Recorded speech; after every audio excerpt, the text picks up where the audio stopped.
ouvindo a leitura da Bíblia por Neuza Baldini. Estarei gravando agora a continuação do capítulo 3 do livro de Esther. Eu havia parado no versículo 12.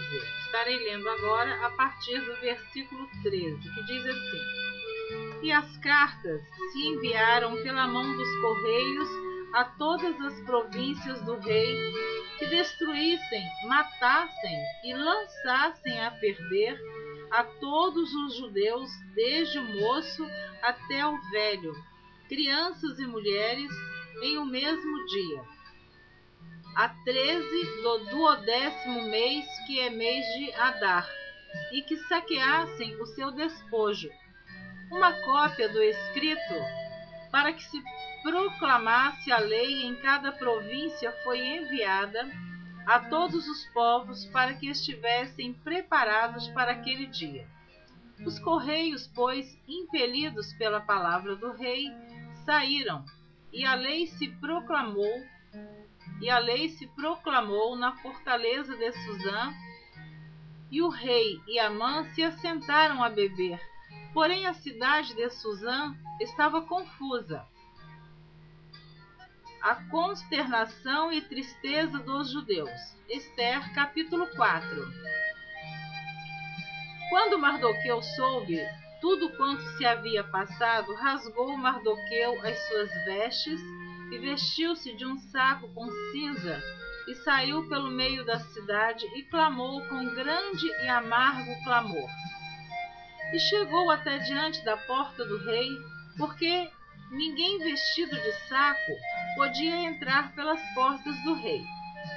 E em todas as províncias aonde a palavra do rei e a sua lei chegavam, havia entre os judeus grande luto, com jejum e choro e lamentação, e muitos estavam deitados em saco e em cinza. Então vieram as moças de Esther e os seus eunucos e fizeram-lhe saber com o que a rainha muito se doeu, e mandou vestes para vestir a Mardoqueu e tirar-lhe o seu cilício, porém ele não as aceitou. Então Esther chamou a Ataque, um dos eunucos do rei, que este tinha posto na presença dela, e deu-lhe mandado para Mardoqueu para saber que era aquilo e para quê. E saindo Ataque a Mardoqueu, à praça da cidade que estava diante da porta do rei, Mardoqueu lhe fez saber tudo quanto lhe tinha sucedido, como também a oferta de prata que Amã dissera que daria para os tesouros do rei pelos judeus para os lançar a perder. Também lhe deu a cópia da lei escrita que se publicara em Suzã para os destruir, para a mostrar a Esther e lhe a fazer saber, e para lhe ordenar que fosse ter com o rei, e lhe pedisse e suplicasse na sua presença pelo seu povo. Veio, pois, Ataque e fez saber a Esther as palavras de Mardoqueu. Então disse Esther a Ataque, e mandou-lhe dizer a Mardoqueu: Todos os servos do rei e o povo das províncias do rei bem sabem que para todo homem ou mulher que entrar ao rei no pátio interior, sem ser chamado, não há senão uma sentença, a de morte, salvo se o rei estender para ele o cetro de ouro, para que viva. E eu, nestes 30 dias, não sou chamada para entrar ao rei. E fizeram saber a Mardoqueu as palavras de Esther. Então disse Mardoqueu que tornassem a dizer a Esther: Não imagines em teu ânimo que escaparás na casa do rei, mais do que todos os outros judeus. Porque se de todo te calares neste tempo, socorro e livramento doutra parte virá para os judeus. Mas tu e a casa de teu pai perecereis. E quem sabe, se para tal tempo como este, chegaste a este reino.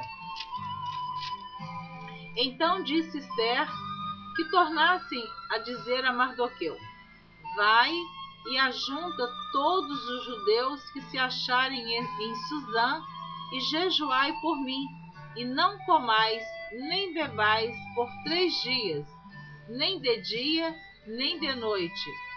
E eu e as minhas moças também assim jejuaremos, e assim irei ter com o rei, ainda que não é segundo a lei, e, perecendo, pereço. Então Mardoqueu foi e fez conforme tudo quanto Ester lhe ordenou. Ester entra à presença do rei e convida-o e a Amã para 2 banquetes. Ester, capítulo 5. Sucedeu, pois, que ao 3º dia, Ester se vestiu de suas vestes reais e se pôs no pátio interior da casa do rei, defronte do aposento do rei. E o rei estava sentado sobre o seu trono real na casa real, defronte da porta do aposento. E sucedeu que, vendo o rei e a rainha Ester, que estava no pátio, ela alcançou graça aos seus olhos. E o rei apontou para Ester com o cetro de ouro que tinha na sua mão. E Ester chegou e tocou a ponta do cetro. Então o rei lhe disse: Que é o que tens, rainha Ester? Ou qual é a tua petição? Até metade do reino se te dará. E disse Ester: Se bem parecer ao rei, venha o rei e Amã hoje ao banquete que tenho preparado para o rei. Então disse o rei: Fazei apressar a Amã que cumpra o mandado de Ester. Vindo, pois, o rei e Amã ao banquete que Ester tinha preparado, disse o rei a Ester no banquete do vinho: Qual é a tua petição? E se te dará. E qual é o teu requerimento? E se te fará. Ainda até metade do reino. Então respondeu Ester e disse: Minha petição e requerimento é: se achei graça aos olhos do rei, e se bem parecer ao rei conceder-me a minha petição e outorgar-me o meu requerimento, venha o rei com Amã ao banquete que lhes hei de preparar, e amanhã farei conforme o mandado do rei. Então saiu Amã naquele dia alegre e de bom ânimo, porém vendo Amã a Mardoqueu à porta do rei, e que não se levantara nem se movera diante dele, então Amã se encheu de furor contra Mardoqueu. Amã, porém, se refreou e veio à sua casa, e enviou e mandou vir os seus amigos e a Zeres, sua mulher. E contou-lhes Amã a glória das suas riquezas, e a multidão de seus filhos, e tudo em que o rei o tinha engrandecido, e aquilo em que o tinha exaltado sobre os príncipes e servos do rei. Disse mais Amã: tampouco a rainha Ester, e a ninguém fez vir com o rei ao banquete que tinha preparado, senão a mim, e também para amanhã estou convidado por ela juntamente com o rei. Porém, tudo isso não me satisfaz, enquanto vir o judeu Mardoqueu assentado à porta do rei. Eu vou parar no versículo 13 do capítulo 5 do livro de Ester. Na próxima gravação você estará ouvindo a partir do versículo 14 do capítulo 5. Eu espero você. Deus te abençoe. Amém.